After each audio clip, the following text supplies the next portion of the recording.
Naenda kanisani, jaji anapita mtu matope, unatakiwa urudi nyumbani tena.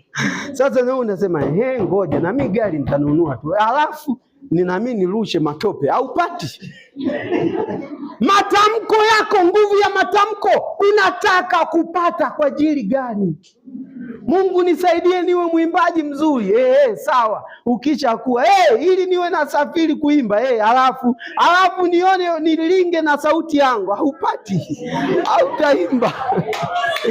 Wewe utabaki tu kutuimbia sisi hapa na sauti yako ya ajabu ajabu. Bwana Yesu asifiwe. Jitamkie vitu vikubwa. Kwa nini matamko yana nguvu?